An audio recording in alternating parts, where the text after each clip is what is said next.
여러분 안녕하세요. 밤새 잘 주무셨습니까? 금요일 아침이 밝았습니다. 오늘도 우리에게 허락하신 하루 한 말씀으로 주님과 동행하는 축복의 하루 함께 보내시기 바랍니다. 오늘 우리에게 허락하신 하나님의 말씀은 열왕기상 11장입니다. 1절부터 8절까지의 말씀을 제가 봉독해 올리도록 하겠습니다. 솔로몬 왕이 바로의 딸 외에 이방의 많은 여인을 사랑하였으니 곧 모함과 암몬과 에돔과 시돈과 헷 여인이라.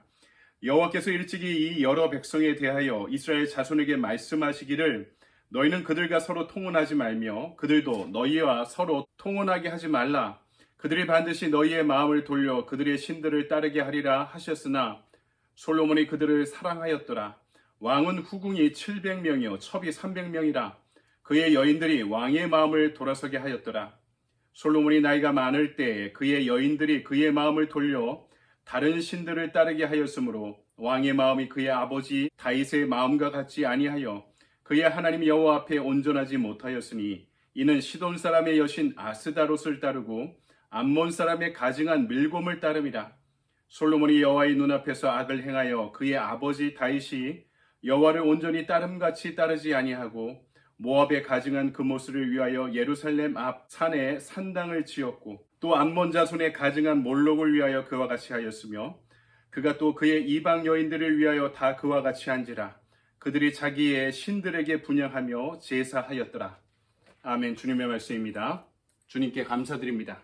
이 시간 우리에게 주신 말씀 가지고 마음을 빼앗기면 다 빼앗긴다 라는 제목으로 말씀을 증거하도록 하겠습니다. 여러분 도루묵이라는 이야기를 들어보셨습니까? 임진왜란 때 선조가 북방을 향해 피난을 가게 되었죠. 왕이 굶주려 제대로 먹지 못하니까 지역에 있던 어부가 물고기를 진상하였습니다. 근데 물고기를 먹고 허기진 중에 이 물고기가 너무 맛있으니까 이 어부를 불러 물은 거죠. 이 물고기의 이름이 무엇이냐 물으니까 어부가 대답합니다. 묵이라고 합니다. 그러니까 이렇게 아름답고 찬란한 물고기를 어떻게 묵이라 하느냐? 이제부터 은어라 불러라 이렇게 이야기를 한 거죠. 전쟁이 끝나고 궁궐로 돌아온 왕은 이 허기질 때 피난 갔을 때 먹었던 그 물고기가 그렇게 생각난 겁니다. 그래서 그 물고기를 다시 진상해라 잡아 올려라 그래서 그 물고기가 임금의 수라상 위에 오르게 되었습니다. 그걸 먹으니까 어떨까요? 예전 맛이 아닌 것이죠. 이제는 궁궐에와 산의 진미의 맛이 길들여진 왕의 입맛이 예전 같지 않았던 것입니다. 그러니까 왕이 다시 이야기합니다. 도루묵이라 불러라. 그래서 도루묵이란 말이 생기기 시작했다는 것입니다. 사실 은어의 맛은 같죠. 왕의 입맛이 바뀌었을 뿐입니다. 물고기의 종류는 같았지만 상황이 변한 것이고 입맛이 변한 것이죠. 배고플 때와 배부를 때의 생각이 달라지는 것이죠. 사람은 성장하기 위해 반드시 변해야 될 때가 있습니다. 하지만 어떤 가치 또는 본질적인 문제에 대해서는 변하지 말아야 될 문제도 있는 것이죠. 늘 한결같다는 것이 때로는 귀하게 여겨질 때도 있다는 것입니다. 열왕기를 보면 솔로몬 왕의 시작은 매우 좋았습니다. 그러나 왕이 변하였습니다. 본문을 통해 이 왕의 변절이 주는 비극적인 사건에 대한 하나님의 어미한 말씀에 귀를 기울여 보길 바랍니다. 첫 번째 오늘 말씀은 하나님의 명령을 저버린 솔로몬의 이야기를 우리에게 전해주고 있습니다. 솔로몬 왕은 위대한 비전을 지닌 왕이었죠. 여호와의 전을 건축하고 하나님께 드린 기도의 내용을 보면 얼마나 신실한 왕이었는가 하는 것을 알게 됩니다. 열왕기상 8장 25절에 이스라엘 하나님 여호와여 주께서 주의 종 내 아비 다윗에게 말씀하시기를 내 자손이 자기 길을 삼가서 내가 내 앞에서 행한 것 같이 내 앞에서 행하기만 하면 내게로 쫓아나서 이스라엘 위에 앉을 사람이 내 앞에서 끊어지지 아니하리라 하셨사오니 이제 다윗을 위하여 그 하신 말씀을 지키시옵소서. 하나님께서 내 아버지 다윗과 약속한 바를 내가 다 지켰다. 이제 그 약속대로 왕인 나에게 은혜와 축복을 내려달라. 이렇게 자신 있게 당당하게 요구하고 있는 것입니다. 아버지 다윗과 같이 하나님 앞에 행하였다라는 자신의 신실함에 대한 확신이 내적인 확신이 있었던 것입니다. 열왕기상 8장 61절을 보면 그런즉 너희 마음을 우리 하나님 여호와와 화합하여 완전케 하여 오늘과 같이 그 법도를 행하며 그 계명을 지킬지어다. 왕은요 자기만 하나님 앞에 그 계명을 지켰을 뿐만 아니라 백성들이 여호와를 섬기도록 가르쳤고 이끌었던 왕이었습니다. 또 수많은 지혜 문학을 쓰면서 왕궁의 엘리트들이 이 말씀 안에 자라도록 친히 교육한 왕이기도 했습니다. 그런데 그런 왕이 변절하기 시작합니다. 1절, 솔로몬 왕이 바로의 딸 외에 이방의 많은 여인을 사랑하였으니 곧 모함과 암몬과 에돔과 시돈과 헷 여인이라. 2절 끝부분에 그들을 사랑하였더라 이렇게 기록하고 있습니다. 이방 여인과의 혼인을 금한 명령을 어겼습니다. 물론 외교적인 절박함이 있었을 수도 있죠. 하지만 그녀들에게 집착했고 그녀들을 사랑하게 되었습니다. 하와가 선악과를 보고 그 마음의 욕망을 품었던 것처럼 먹음직도 하고 보암직도 한 그 모습 가운데 욕망을 품었던 것처럼 하나님을 사랑했던 솔로몬이 우상을 숭배하는 이방 여인들과 그들의 삶을 사랑하게 되었던 것입니다. 그것도 이방 여인을 자신의 아내로 1000명이나 두었다고 기록하고 있습니다.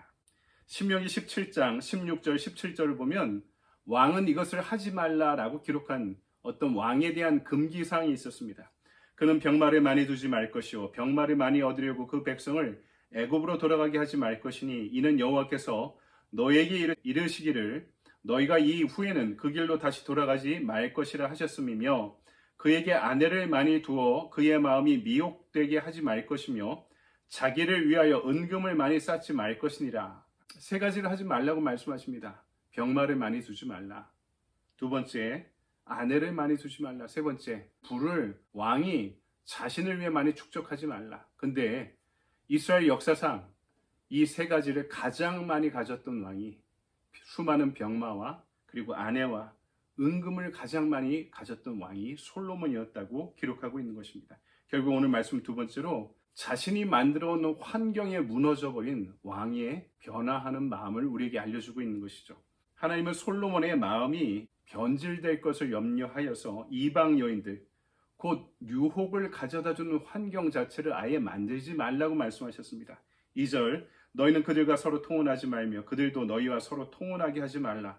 그들이 반드시 너희의 마음을 돌려 그들의 신들을 따르게 하리라 하셨으나 솔로몬이 그들을 사랑하였더라. 이 경계를, 하나님의 경계를 지키지 못했던 거죠. 솔로몬이 젊어서가 아니라 지금 나이가 많을 때, 연로할 때라고 기록해 놓고 있습니다. 돈과 명예와 권력이 하나님이 주신 지혜 위에 쌓이다 보니까 연로한 왕의 마음이 변했다라고 기록하고 있습니다. 4절, 솔로몬의 나이가 많을 때 그의 여인들이 그의 마음을 돌려 다른 신들을 따르게 하였으므로 왕의 마음이 그의 아버지 다윗의 마음같이 아니하여라고 말씀하고 있습니다. 연로할 때, 나이 많았을 때 언제나 이스라엘을 지켜주시던 왕국과 왕권의 근원이었던 하나님으로부터 그 마음이 떠나게 되었다라는 안타까운 사실을 전하고 있는 것입니다. 그렇게 큰 전무후무한 부와 권력과 지혜를 지닌 왕이 그 모든 것을 주신 하나님으로부터 그의 마음이 떠나게 되었다. 이미 이룰 것을 다 이루고 가질 것을 다 가진 뒤였으니 이제는 눈에 보이는 여인들을 통해 인생을 즐기려고 했을까요? 그렇게 투철했던 그의 믿음과 영명했던 지혜가 이방 여인들의 유혹에 넘어가고 말았던 것입니다. 젊어서 잘 믿어야 되지만 나이 들어 더 잘 믿어야 됩니다. 처음에 잘 믿어야 되지만 끝까지 잘 믿어야 됩니다. 주변 환경을 잘 선택해야 됩니다. 유혹을 받을 만한 조건을 아예 만들지 말던가 그 앞에 가면 피해야 됩니다. 그래서 시편은 이렇게 시작하죠. 복 있는 사람들은 악인의 꾀를 따르지 아니하며 죄인들의 길에 서지 아니하며 오만한 자들의 자리에 앉지 아니하고. 어떤 사람이 복 있는 사람이라고요? 악인의 꾀를 따르지 않는 사람, 죄인들의 길에 서지 않는 사람, 오만한 자들의 자리에 함께 앉지 않는 사람이다. 세 가지 부정형 동사가 사용되고 있죠. 하나님이 원하시지 않는 환경이라면 따르지 말고 서지 말고 앉지도 말라. 요한계시록 2장 4절을 보면 에베소 교회에 대해 이렇게 말씀하십니다. 그러나 너를 책망할 것이 있나니 너는 처음 사랑을 버렸느니라. 에베소 교회가 열정도 지니고 사랑도 지녔습니다. 그들의 믿음을 지켜왔고 환난과 박해를 이겨내고 수많은 유혹을 견뎌냈습니다. 하지만 시간이 지나고 세월이 흘러가자 자기도 모르는 사이에 차츰 변해가기 시작했다는 것입니다. 문제는 우리의 믿음이 이룰 것을 이루었다라고 여길 때입니다. 영적인 긴장감을 상실하고 살아갈 때입니다. 일천 번제를 드렸던 성실함보다 사단의 유혹은 더 길고도 은밀했던 것입니다. 사람의 입맛이 변하듯이 우리 믿음도 변할 수 있다는 사실을 잊지 마십시오. 처음에는 무기였는데 너무 맛있어서 은어로 불렀다가 환경이 좋아지니까 도로묵이 되었던 것처럼 우리 믿음도 그렇게 변할 수 있다는 것입니다. 그래서 웨슬리도 우리의 구원은 훼손되지 않지만 신앙의 퇴보를 경고하기도 했던 것입니다. 여러분, 오늘 설교의 제목과도 같습니다. 마음을 빼앗기면 다 빼앗길 수 있기 때문입니다. 오늘 하루 우리 마음의 중심에 하나님의 주권을 두고 살아갈 수 있는 저와 여러분의 한날이 되기를 주님의 이름으로 간절히 축원드립니다. 적용의 질문입니다. 내 마음에서 하나님을 향한 마음을 멀어지게 하는 환경은 무엇입니까? 오늘 내 삶에서 하나님께 마음을 온전히 돌리기 위해 무엇을 해야 할까요? 여러분, 고난한 환경도 우리 믿음을 훼손시키죠. 너무 힘들면. 하지만 그때는 인내하고 기다려야 됩니다. 유혹이 있을 만한 환경은 피해야 하는 것이죠. 오늘 내 마음에서 하나님을 멀어지게 하는 내 인생의 환경은 무엇입니까? 그 가운데 오늘 내가 하나님께 온전히 마음을 두기 위해 해야 할 일은 무엇인가요? 이 말씀의 도전 앞에 답을 찾아갈 수 있는 저와 여러분의 복된 하루가 되길 바랍니다. 여러분 오늘도 좋은 하루 보내십시오. 감사합니다.